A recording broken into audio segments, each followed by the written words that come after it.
Ok, merci. Les avocats de M. Denis Kadima ont répondu à l'invitation du parquet près la cour d'appel de Kinshasa-Gombe, conformément à notre devoir de défendre la vérité et de protéger les intérêts de notre client. Contrairement à ce que d'aucuns ont pensé, cette invitation qui a fortement circulé dans les réseaux sociaux a trait à une plainte déposée au parquet près la cour d'appel, parquet général près la cour d'appel de Kinshasa-Gombe par M. Denis Kadima contre un ex-conseiller à la CENI. Avec stupéfaction, nous avons appris, d'autre part, par les biais des réseaux sociaux, il y a presque un mois, qu'une plainte aurait été déposée au parquet près la Cour de cassation à l'encontre de notre client pour des actes inimaginables. Ces accusations émanant d'un avocat prétendant représenter les intérêts d'une supposée victime sans que notre client n'ait été informé par la voie judiciaire. À ce jour, M. Denis Kadima n'a reçu aucune convocation officielle émanant du parquet près la Cour de cassation. Toutefois, notre client se tient prêt à coopérer pleinement pour établir la vérité, car des accusations aussi graves ne doivent jamais être prises à la légère ni exploitées à des fins malveillantes. Notre client est la cible d'un odieux chantage, orchestré par des maîtres chanteurs, appuyés par certaines officines politiques. Ces manœuvres visent à l'intimider, à perturber sa tranquillité, à entraver l'exercice de ses fonctions en tant que président de la CENI.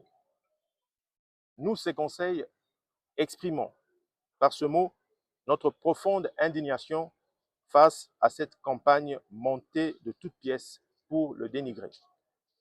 Cette offensive malveillante, soigneusement orchestrée par des réseaux mafieux, vise à ternir la réputation de M. Denis Kadima par des accusations gravissimes et sans aucun fondement.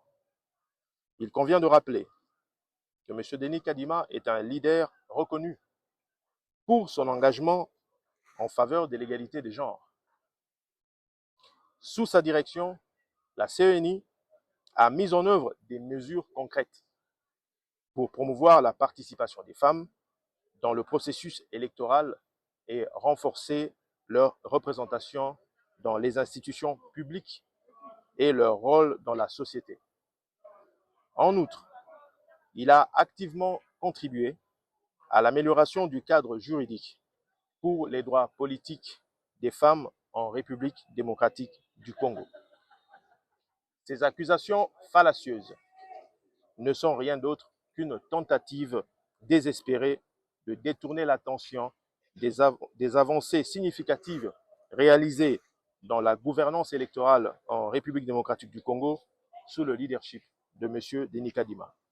Elles visent à discréditer un dirigeant dont les valeurs fondamentales reposent sur le respect de la justice et la transparence.